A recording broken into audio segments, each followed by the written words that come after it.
Hello everyone and welcome back to the Sports Insight with your host Alamdar Khan, the special transmission that actually focuses on the T20 happening in New Zealand. And yes, today's first match finished up, and obviously New Zealand came up to a point of proving themselves as the team that was ready. They definitely chased Pakistan to a super amazing chase, to be very honest. The ending of the match was spectacular, but yes, there were so many faults, there were so many issues at the very beginning, because if we look back with regards to how Pakistan actually started its tour, going all the way to New Zealand and being there in quarantine was definitely a very tough start for them, because they never had really a chance to practice the nets. Obviously COVID-19 was specifically one of the things for the fact that they had to be in the quarantine zone. But anyways, in short, New Zealand has proven itself to be the team that actually took the first T20 match. And with me right now is Shahryar Malik, a cricket expert, who will be talking about with regards to how did it all happen. Well, it was expected, I guess. When you're not having practice in a place like New Zealand, so what can you expect? It was on the cards. We knew before the match it will be a tough job to do, for especially the new batsmen we had, especially missing Babar Azam, the most experienced batsman, and he was having bulk of the runs in our team. So it was expected, I would say, especially with the debut of Abdullah Shafiq and Haider Ali coming in this situation. So much was not expected out of the batsman, but Hafiz should have done more, I guess. Definitely. But let's see what he does in the next matches. Because if we look at the experience part, if we look at absolutely the fall of wickets when it comes to Abdullah Shafiq, Haider Ali, and even Mohammad Rizwan to begin with, we already knew that it's going to be risky, because these are like the newcomers to establish themselves, and losing and not having Fakhr Zaman on board and Babar Azam. Yes, exactly. I think when Babar was not here, to Fakhr could have been in this place. He wouldn't be a better option. He wouldn't be a better option, because with the cuts he plays, cuts and pulls in New Zealand, in a place like this, he can be a better batsman. With no experience, Fakhr could have been in our team. Maybe it could have made a difference. But with regards to experience, if we really talk about experience, we were really hopeful with regards to Mohammad Hafiz, if not wrong. Yes, exactly. The form he was carrying, having an average above 15 last 10-15 matches with a very healthy strike rate. Much was expected, but what can I say? In the pitches like bouncy tracks, he always has his struggles.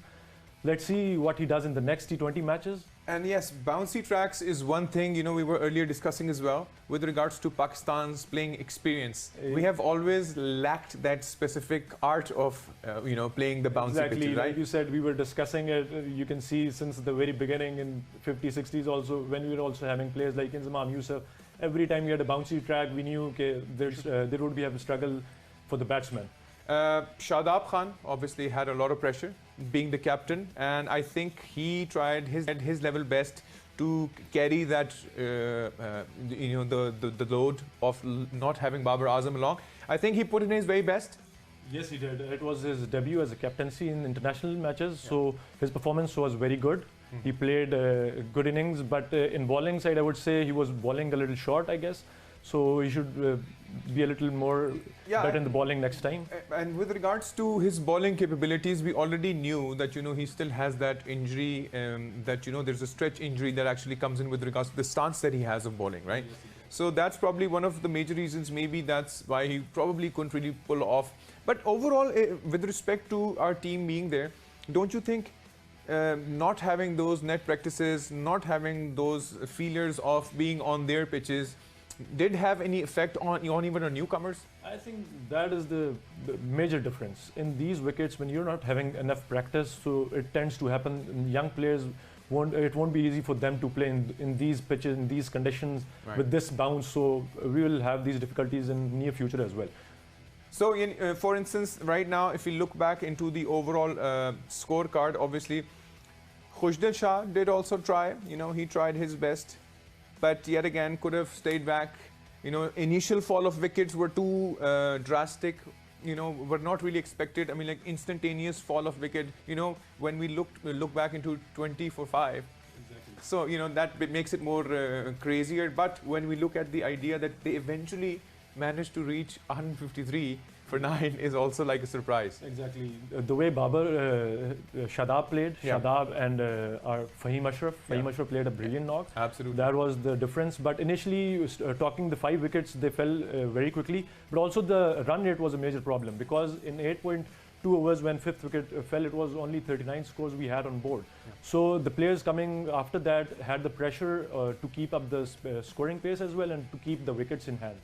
So Khushdil Shah, I feel this is the chance he had to get. Maybe because of Baba's injury, it's his good luck charm. So if he can have a good scores in this series, he's the cleanest hitter I think we're having in Pakistan right now, and one of the biggest hitters as well. So I think he can do well. So who do you currently think could have been a replacement? Because in my opinion, I do have an opinion, but I'd like to hear from your perspective. Who do you think of the Pakistan cricket team should have maybe replaced by somebody else because you think the other person could have done much better? Well, I think in the batting lineup, there shouldn't be any change right now. I think the players, they're fine. Because Abdullah Shafiq, he made his debut against Zimbabwe. He played 1 match. So let's give him a chance as well. Heather Ali is good, we all know that. And Hafiz should be in our playing, of course. I think one change that I would feel is in our bowling lineup, maybe Wahab should be replaced with Hasnan next time, or we can see. Yeah, that's one thing that I was personally looking at too, and as we were discussing. But yes, with regards to Wahab Riaz, if you think about it, there are his days, there are his moments. When he's in form, you're always like, okay, this, Wahab Riaz is actually going to make us, reach that particular point of victory. But when he, you can look at him and you can tell him by his stance and his body, stretcher and how he moves and how he bowls or even how he bats, right? Yes. But this time, I think he's a little out of color, I guess. I couldn't really see that spark in him that we usually see when it comes to Wahab Riaz. Exactly, especially with the Zimbabwe series, Hasnan bowled very well, so I was expecting to see him in the squad. I think he deserves a chance as well. Let's see what we're planning for the next match. Yes, and with regards to the batting lineup, of course, Imad Wasim, did at least try to increase the strike rate. At least try it because, when it comes to the point of, having 5 down, 6 down, so someone has to be there to, be a hitter. Yes, exactly. Imad has all the capabilities to be a good batsman, I guess, but he sometimes looks to be very lazy, I can say. So we can bank on him, but he needs a little more. I think maybe it's more of the consistency.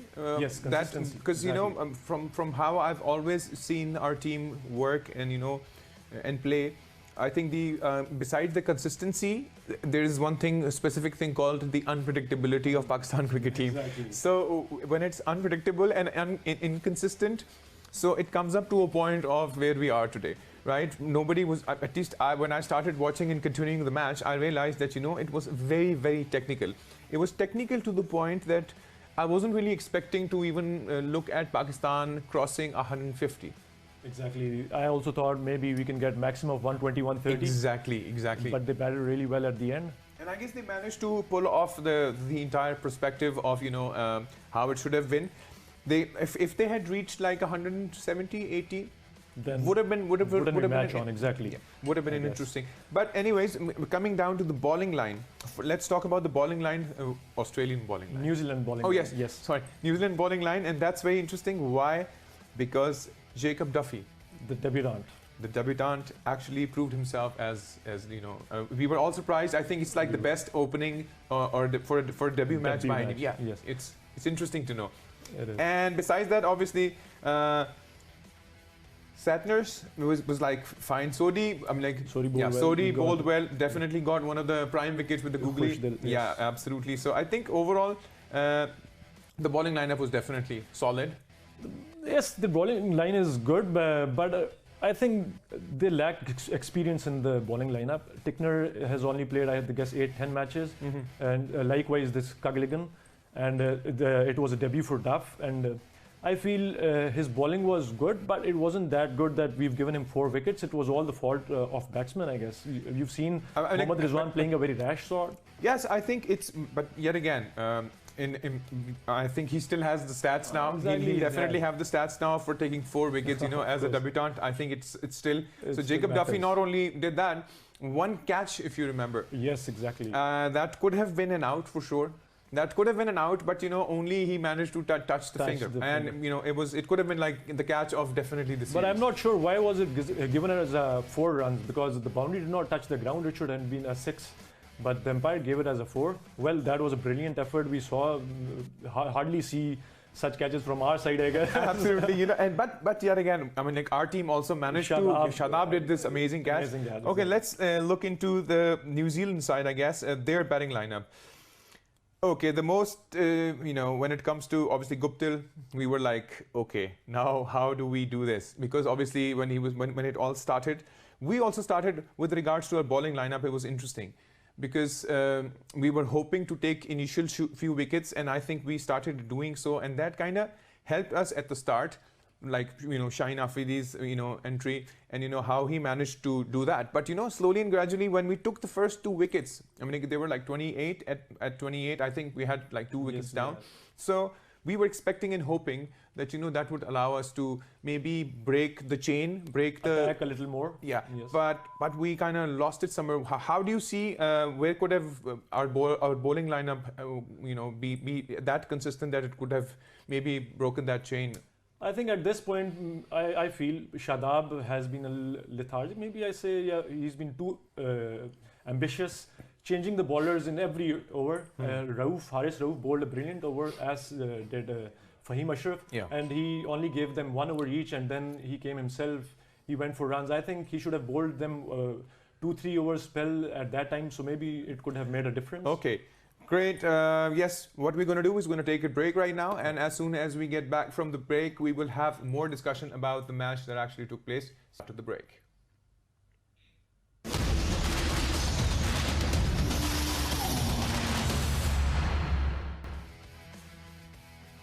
And hello, welcome back once again. And as you all know, we're discussing Pakistan versus New Zealand, and we have with us Muhammad Ali Jafar joining us, a cricket expert who will be talking about the current scenario and the current match. Hello Ali, how are you?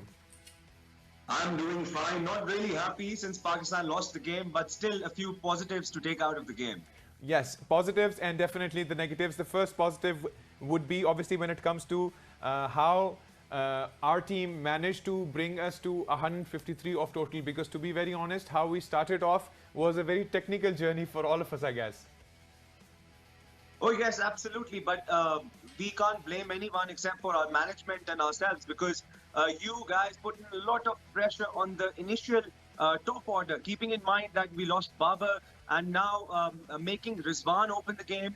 Not really experienced at the opening slot, scoring 17 of 17 on a very fast wicket. As well as remember that Eden Park has a very short boundary. One of the boundaries is even less than the international standard requirement of 55 meters. And it's just exempted because this rectangle ground was made way before the law was introduced. So talking about this, if your opening batsmen do not fire, and except for, rather than going for runs, they tend to lose wickets, and you're like 4 down probably on 20, then it puts a lot of pressure on the ones who follow. And I still believe it was a great knock by Shadab, it was a great knock by Fahim.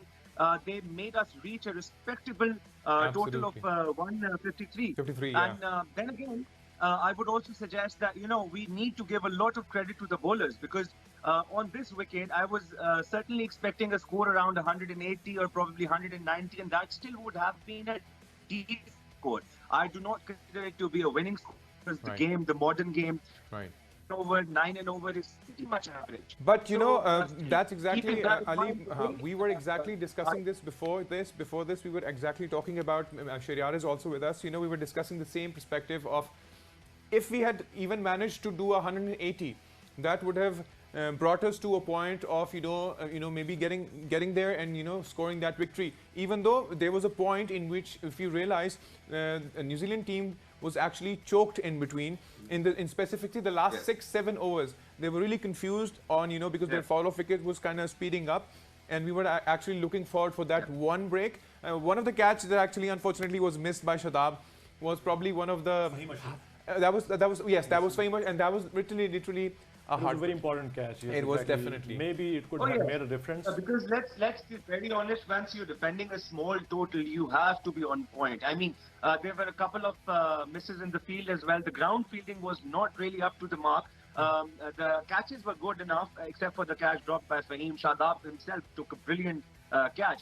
But, you know, we need to talk about this thing as well, that if Sodhi, one of the best spinners in the world, I mean, delivering on their own grounds very often and very frequently, is not really, you know, up to the mark and conceding 37 runs.